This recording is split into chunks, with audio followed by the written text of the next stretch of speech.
just thought I'd share with you an invention of mine. Now, in the olden days when I was at school and I actually did home economics, we had these sort of, I don't know, they call like nail boards, where it's sort of like a board with all these nails that stuck up and you could iron your velvet. I have no idea why we were making things out of velvet and ironing velvet, but these boards were there and we ironed our velvet on it. So I looked on the internet to see if I could find any of this sort of nail board for velvet, and no, it doesn't seem to exist anymore. So I made something that I thought might do the job.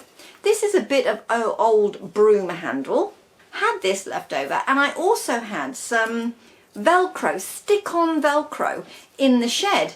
So if you can see, that has created a sort of a raised area. So what that means is that those little sticky up bits here sort of support the velveteen, the nap of the velveteen, like those nail boards would have done. So I'm just essentially lining the seam up with the apex of the curve of the pole, if you like, and then just with plenty of steam I'm just going along the seam, and then with my hands just then flattening it down.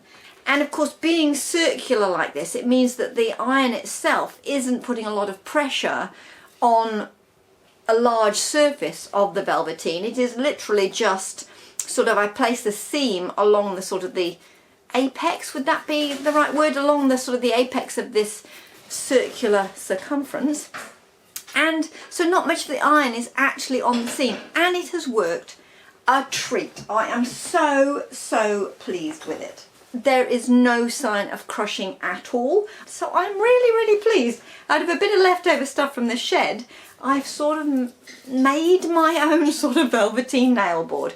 Just thought I'd share that with you, because I thought, well, if anybody else wants to iron velvet out there, this is a very cheap and modern option.